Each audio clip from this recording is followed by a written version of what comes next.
Hey everyone, Neil back once again with another streaming review for you. And today I'm going to be taking a look at Ahsoka, episode 6, or you could also call it part 6, Far, Far Away. It is directed by Jennifer Getzinger and written once again by Dave Filoni, Master Filoni. And spoilers, spoilers. I mean, I'm going to spoil the poodoo out of this show, so kind of goes without saying at this point, but I'll still put it up every time, just in case. All right, moving on. So, guys, we finally get the two characters that we've been waiting to see since Rebels. One good, one bad. So we get the good guy Ezra Bridger, who is, certainly force sensitive, and all that. Though he wasn't raised in the Jedi Order, Kanan Jarrus helped him with that. And it's a good idea to watch Rebels, by the way. Please watch Rebels. Or at least get a summary. And of course, Grand Admiral Thrawn, which is a classic villain. I mean, he's been around for 30 years now, since the Timothy Zahn novel Heir to the Empire. Because Thrawn is, or he believes to be, anyway, the heir to the Empire. He's the new, Grand Moff Tarkin in a way, I guess, but even more so, he's the new Emperor, really. Because they have no idea that there's going to be another Emperor later in Rise of Skywalker. Yeah, anyway, moving on. Yeah, we get to see where they've been and what they've been up to, and it's very cool to see them portrayed in live action for the first time. Although we did get to see an Ezra hologram earlier in the show. Ahsoka and Huyang are inside their ship, inside the mouth of the Purrgil, the space whale, and they're chatting about Sabine's choice to help the villains to find Ezra. So it's questionable as to whether she's falling to the dark side, falling for Baylan Skoll's manipulation, or maybe she's just tricking these bad guys, Maybe she's just pretending to kind of go along with it and be like, oh, I don't care anymore about anything. I just want Ezra. But, she's got to have some kind of a plan here, because when she does catch up with Ezra, what's she gonna do? How's she gonna explain this to him? So anyway, we catch up with the villains in this episode as they arrive on a planet called Paradia, and it's the homeworld of Morgan Elsbeth and her people, the Dathomiri, who are, well, according to their appearance in video games and some TV shows too, but the video games like Jedi Fallen Order, certainly, they're a bunch of witches, and there's a bunch of like Darth Maul looking people out there, and that's where Darth Maul is from, I believe, is Dathomir, but this is Paradia, so I don't know. It's a whole new world far, far away that we've never seen before, and I guess that's the idea.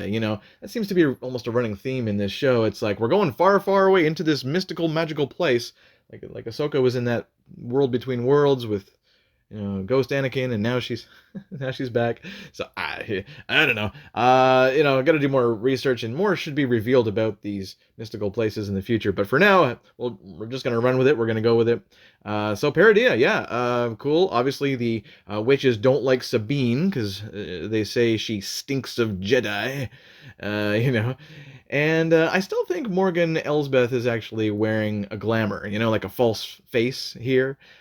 Just a guess. Baylan Skoll, wonderfully played by the late Ray Stevenson. He discusses his goal in all of this with his apprentice, Shin Hati, and she's really good too, as well, that actress. Baylan says he's after this new beginning. There's some kind of power, like power beyond your imagination. It's just like, okay, like I think he's just baiting Hattie here, and there's probably no real power for her, because I mean, I don't know if these guys are really Sith Lords or what, or if they are, and always two there are, no more, no less. Why do I get the feeling he's gonna want to try and recruit Sabine to be his new apprentice? I'm just guessing, guys, just speculating. Anyway, back to the story. Who knows? I mean, he may even turn over to the good side. Maybe he wants peace in the end, right? Who knows? But it makes me think Hati is gonna maybe betray him within the next couple of episodes, because we don't know what's going to happen with Stevenson's character here with Baylan Skoll. We can only see so much of him, I guess, right? So, anyway, Grand Admiral Thrawn, played by Lars Mikkelsen, who's a relative of Mads Mikkelsen, who's also done Star Wars and Rogue One. He arrives and he has this army of creepy stormtroopers.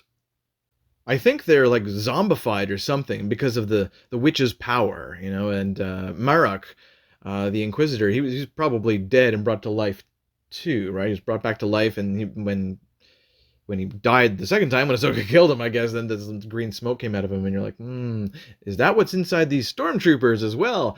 There's one kind of captain of the guard who wears this gold mask, and it's combined with stormtrooper gear. It looks like Gladiator meets Star Wars. The cold, calculating Grand Admiral Thrawn is a very, very cool character, and I really dig the performance here by Mikkelsen. Sabine is sent off to find Ezra, but it's a trap, as Admiral Akbar likes to say. At least I think it's gonna be. That's my prediction. Inevitably, it's gonna have to be.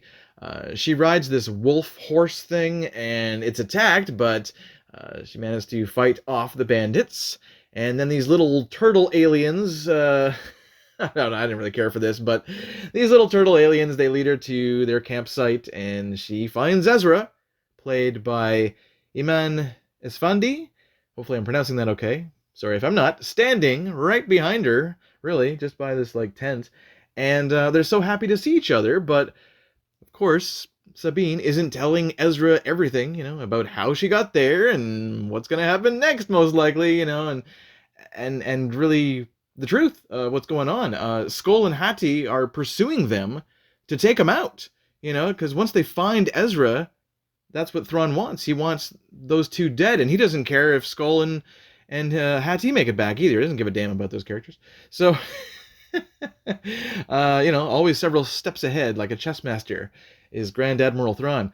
The three witches, though, they warn Thrawn that Ahsoka is now coming, and Thrawn is disturbed by this news. He wants to know everything about Ahsoka, so he asks the witches to use their dark magic once again, and they agree. So the visual effects here really stood out for me, especially on the wolf horse thing. I didn't really care for the little turtles, but they did look great. I thought the visual effects overall were fantastic.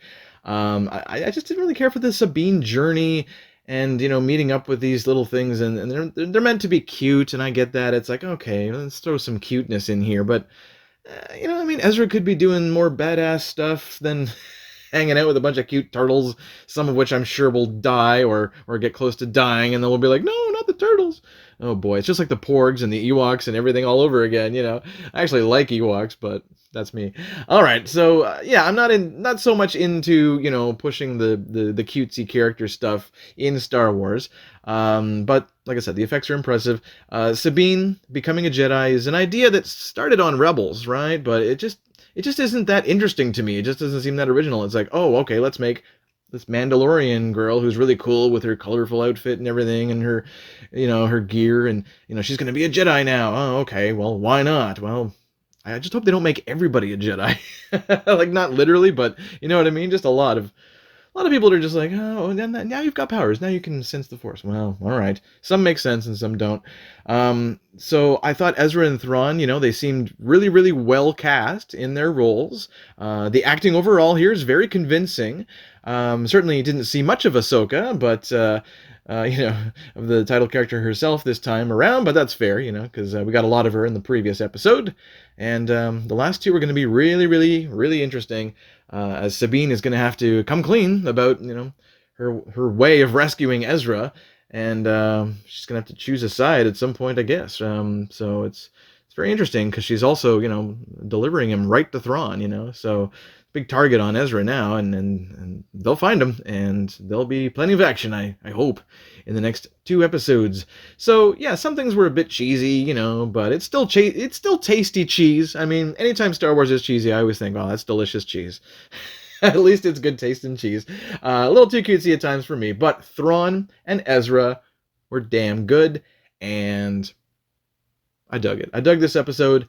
I'm gonna give Episode 6, Far, Far Away, an 8 out of 10. Alright guys, that's all for me. This is Neil, signing off, and until next time, may the Force be with you all.